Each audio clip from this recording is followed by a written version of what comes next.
My father-in-law just passed away. Can you come home as soon as possible? I got the call from my daughter-in-law Emilia while my son was taking a bath during a family visit. With an anxious tone, she informed me about my husband's death. Confused and shocked, I yelled into the phone. Wait a minute. My name is Janie. I am 51, and ever since the sudden loss of my husband, I've been raising our son Kobe as a single mom. Kobe, who was in high school at the time, has now graduated college and has been working for 3 years. After getting his job, he moved out and started living on his own. Now he's married and he and his wife help each other to make a good life. His wife Emilia is on the quiet side and is, according to Kobe, good at household chores, a good wife. However, from the first time we met, she seemed distant, like she wanted to keep space between us. I mentioned it to Kobe, but he just laughed it off, saying it was all in my head, but I couldn't shake off the feeling. Emilia seems like she'd prefer to avoid our home. She only shows up for Thanksgiving and leaves without spending the night, which only confirms my suspicion. Kobe is my only son, and I had always hoped to get along with his wife.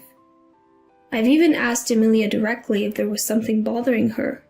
Being as gentle as possible, I asked if I had done anything to make her uncomfortable. She simply replied, "No, nothing at all."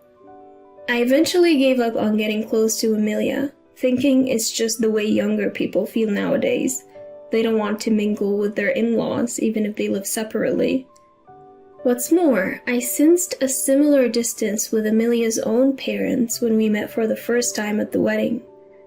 I mentioned to them that my husband had passed away years ago, and it seemed to create even more of a gap. Even though Kobe had told them from the beginning that I was a single mom, maybe seeing it firsthand created some negative impression of me. So, I've decided not to intrude on Kobe's marriage and quietly observed the wedding. Since then, the gap hasn't closed between me, Emilia, and her family. Even though my son and his wife live relatively close, our family dynamics have become distant. Today, Kobe brought over some wedding photos, but of course, Emilia was nowhere to be seen. I feel grateful when I see Kobe, noticing my disappointment, offered to stay over tonight even though he's alone. Makes me proud to see how kind-hearted he's become. Looking at the picture of Emilia, I find myself smiling, thinking how pretty she looks when she's laughing next to Kobe. It's tough to suppress the loneliness when my own daughter-in-law avoids me for reasons I can't understand, even though we're still getting along. After carefully storing the photo and having dinner, I idly flip through a TV variety show. I'm waiting for Kobe to finish his shower when a familiar melody rings out. It's coming from Kobe's phone left on the table. It's the default ringtone. Curiously, I glance at the phone. It's a call from Emilia. I decide to let Kobe know about it later and turn back to the TV, but then the phone starts ringing again. Given the incessant calls, I think it might be urgent, but hesitate to answer it myself. I reluctantly grab the still ringing phone and head to the bathroom to tell Kobe. "Kobe, Emilia's calling. The phone's been ringing a few times now." I subtly hint for him to pick up, but Kobe brushes it off, saying it's fine. "Charge it for me, will ya? Got any snacks? I could go for a drink after my shower. I'll be out soon. Grab something quick." "Well, you're really becoming like your dad, aren't you?" Holding the phone, I head back to the living room and try to plug it in. But I fumble and accidentally hit the answer button. In my rush to hang up, I hit the speaker instead, and Emilia's frantic voice bursts out. "Can you hear me? Dad has passed away. Come home as soon as possible." It looks like I've picked up a very serious call. What do I say to Emilia, who's just lost her dad? Or should I first apologize for answering her call, even if it was an accident?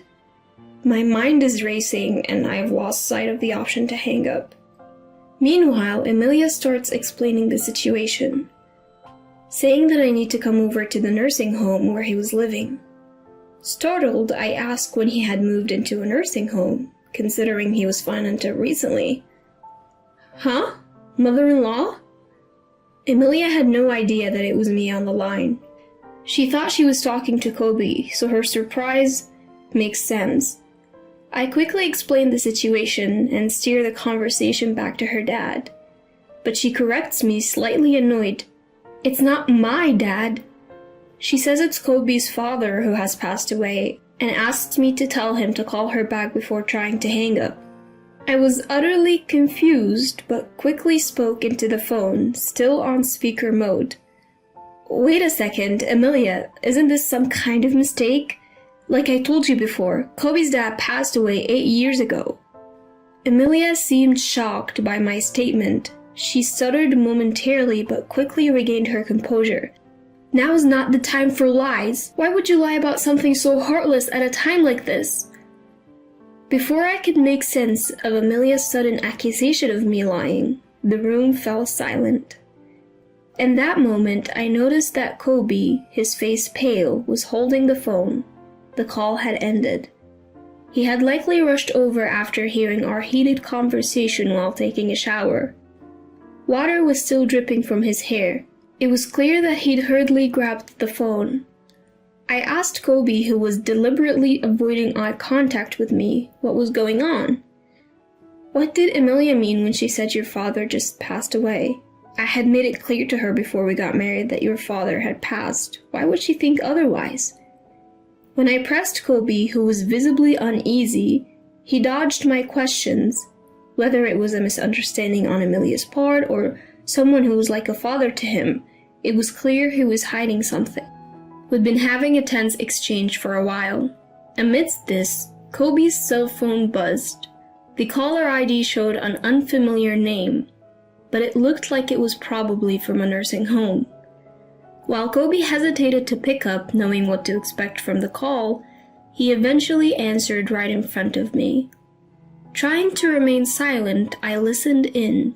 I could hear most of the conversation, and the caller indeed confirmed what Emilia had been saying. After ending the call, Kobe looked straight into my eyes and finally came clean, leaving me nearly faint. Apparently, he had introduced Emilia to a man unrelated to the family as his father. "I told Emilia that Mom cheated and got divorced," he said. It seemed Kobe had completely fabricated the story for Emilia. According to this version, I had neglected my husband's suffering from early onset dementia, had an affair, and was the one who was served with divorce papers. But due to issues like alimony, I had dragged out the discussions. Eventually, taking advantage of the progression of my husband's condition, I forced him into a nursing home and pushed all the costs and responsibilities onto my son. After agreeing to the divorce, my ex-husband's dementia had already progressed to the point where the issue of compensation for the affair was swept under the rug. Kobe, who lied about our divorce to his parents-in-law, was careful not to show Emilia his marriage certificate when he submitted it. Listening to this story, my mouth was hanging open in disbelief. "So, I told them Mom has been going around telling people Dad is dead. She's probably telling Emilia the same thing, but it's all lies," he explained. "I can't believe he's been telling such elaborate lies. No wonder Emilia and my in-laws don't think highly of me." When I scolded Kobe for lying, he hung his head like a scolded child and mumbled that he wanted extra money for leisure. He thought he could lessen the amount he gives to Emilia by saying he was using it to pay for his father's care home. And shockingly, Kobe even aimed to inherit fake assets from another man. Kobe, who works as a caregiver, met a man with dementia who was a landlord when he went to assist at another facility. Although the man was not yet 70, he had multiple health issues and had entered the facility to receive end-of-life care. The man likely had early onset dementia and had deteriorated to the point where he didn't even recognize his real son. Kobe took advantage of this and started to act like he was the man's only son. On top of that, using his role as a caretaker, he had the man's real family pay for his residential fees. Meanwhile, he was also pocketing a few $100s every month as caregiving fees for doing small tasks. "All of you must be so busy," "Don't worry, I'll take good care of him," he would say. Sometimes he'd even lie about the man's health to minimize family visits. Whenever he found the time, he would sit beside the man, even going so far as to have him write a will, leaving all his inheritance to Kobe. Kobe's manipulative ways gained him the trust of the facility, as he even told them that he had lost contact with his father since our divorce. The real family eventually stopped showing up, and even the facility staff started recognizing Kobe as a family member. Listening to this appalling truth coming from my son made me wonder if he really was my son. Now that the man had passed away, there wasn't much that could be done. I forced myself to tell a remorseful-looking Kobe to quickly inform the real family of the man's passing. Later, I took Kobe to apologize to the real family, and when they heard the truth, they were understandably furious. "We will sue you for fraud," they yelled.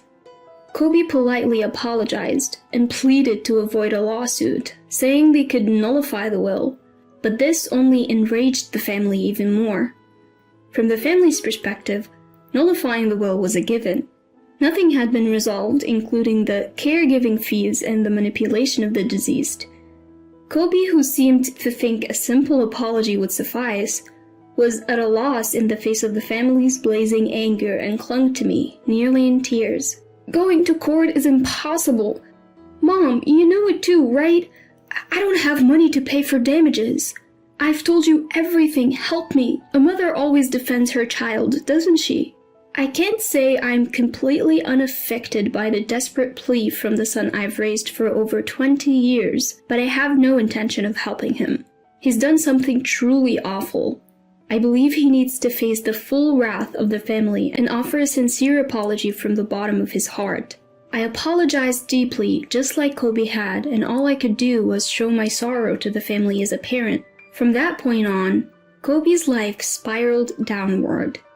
Emilia, who was his wife, filed for a quick divorce and returned to her parents' home.